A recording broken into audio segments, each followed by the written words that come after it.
Hey, Talkstay Luke here, and in today's video I want to go over how much the £500 Ford Kuga actually cost me by the time I fixed it up and got it ready on the road. As you see, it's right here.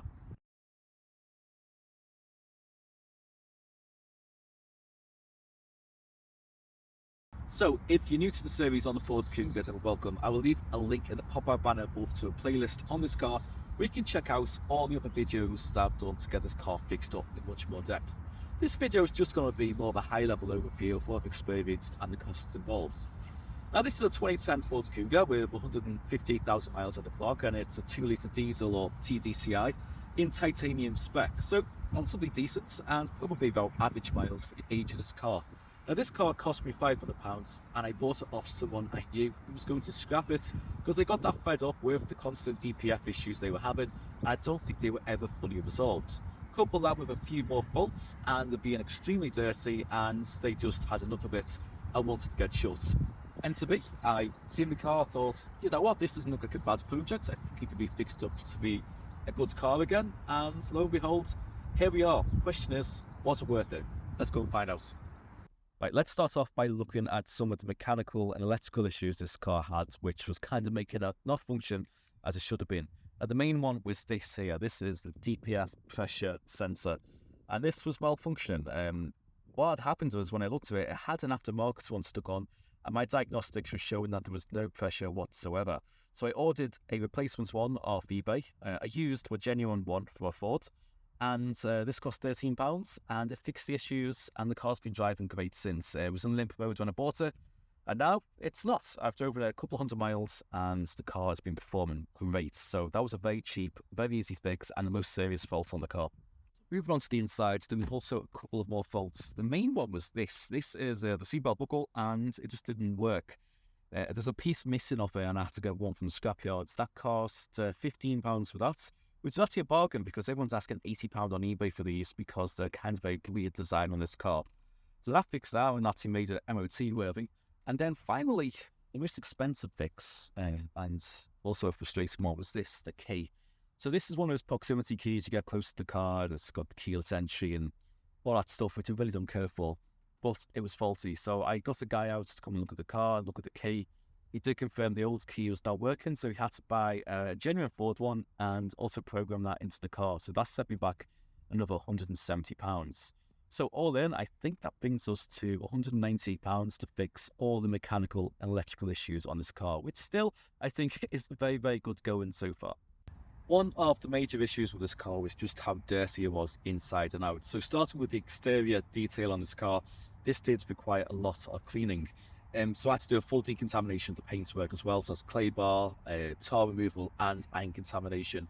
This is like a frozen white colour. It's very, very white. It's a cold white. There was that much deposit of iron on the paintwork that was almost a cream colour by the time it got to the state it was in. So it required an extensive clean to get back to where it should be.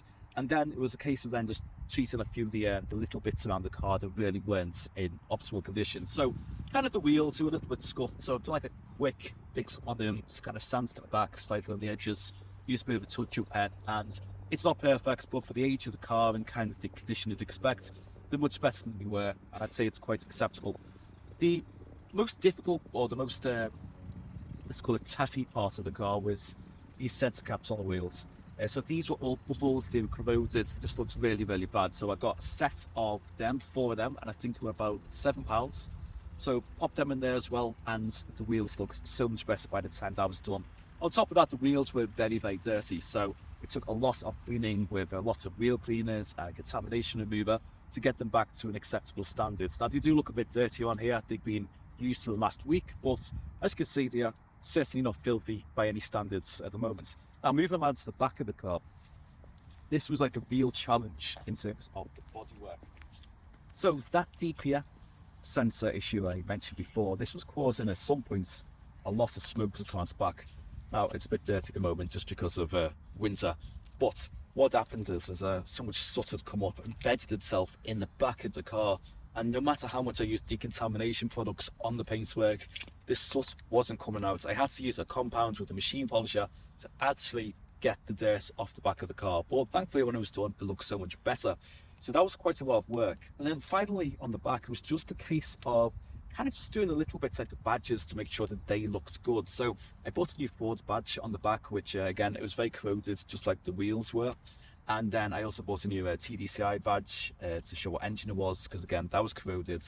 And then finally, the Kuga badge was pretty good, but the A was all faded, so I just got a red paint marker and was able to touch them up. All in all the badges, including the wheels, that came in at around £25 to get that fixed, and I actually think it makes quite a big difference. Those small things make the car look a lot fresher. Then now moving on to the inside, that might have been a bigger challenge than the actual outside. It was very dirty in here, so I'm going to start at the back, because this was perhaps the worst part of the car.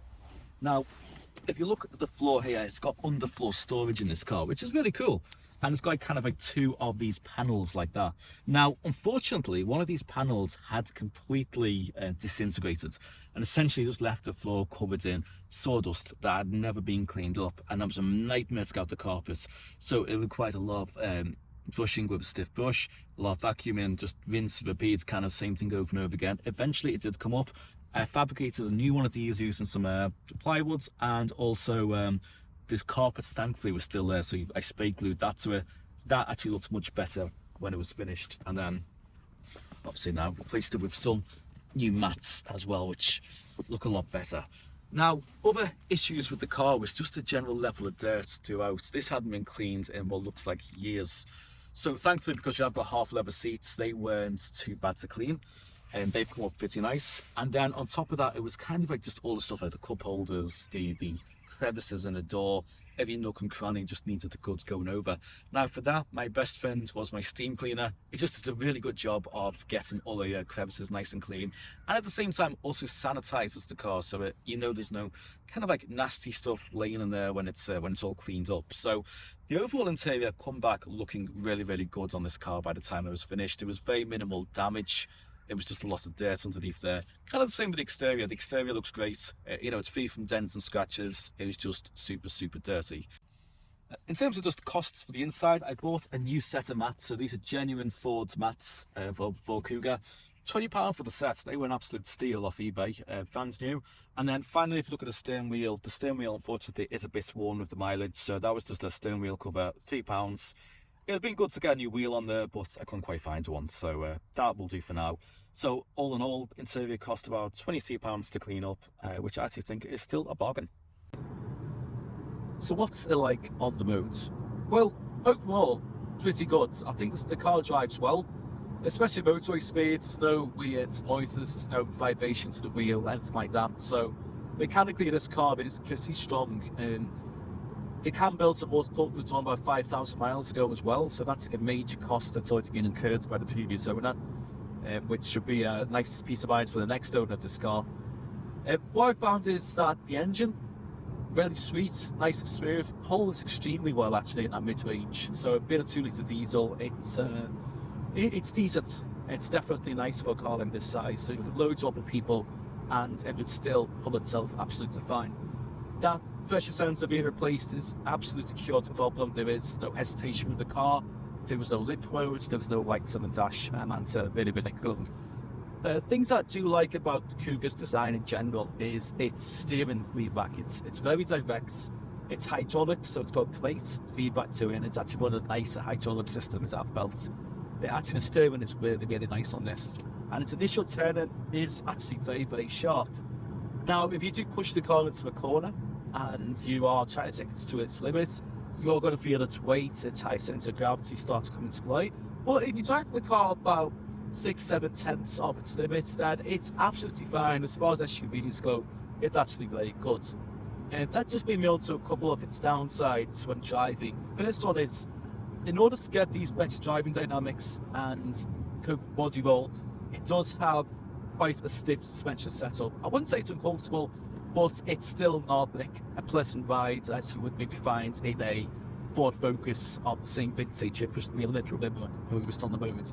Secondly, it's on low profile 19-inch tyres, which actually make a lot of motor noise coming into the car. It's quite loud at motorway speed. You might be able to hear this on the video. So again, the car could be more refined in that sense, which is a shame because the rest of the car is actually pretty refined.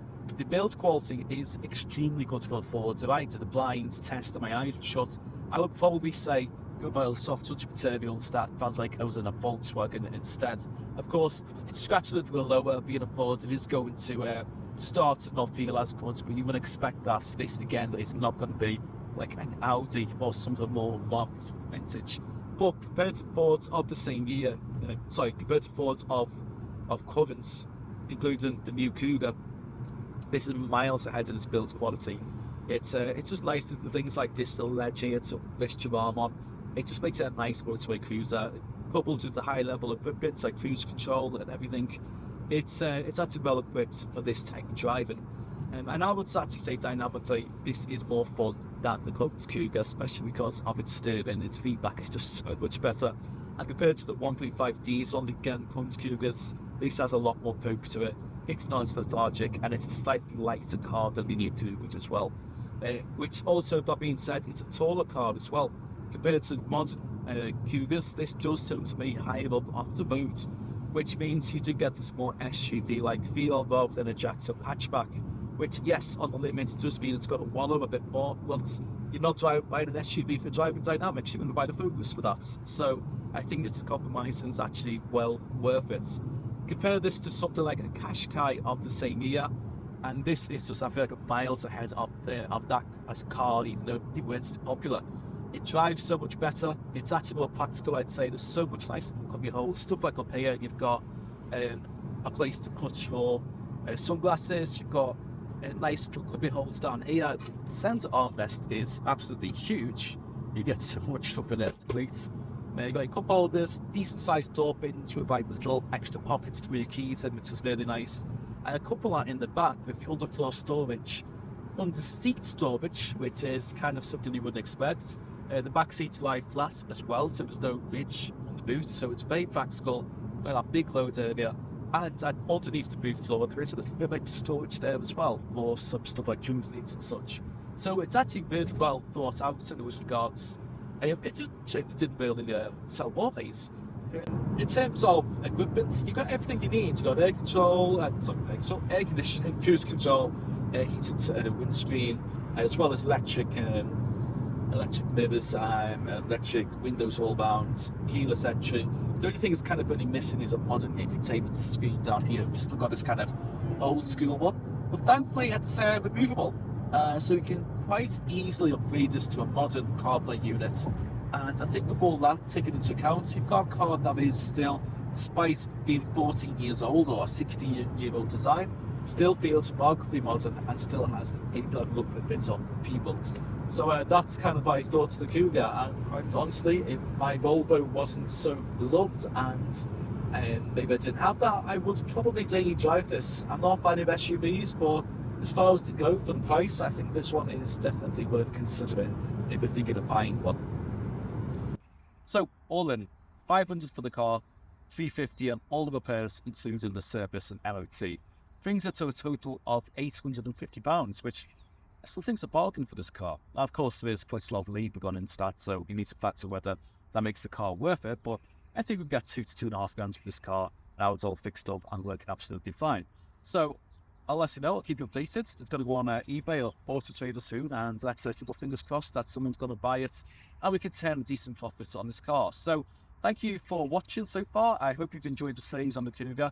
Next up, it's going to be the Alpha 159, which I think is going to be a very nice car to do up. So I hope you're excited for that one, because I certainly am. So until that happens, thank you all for watching. See you soon, and as always, take care.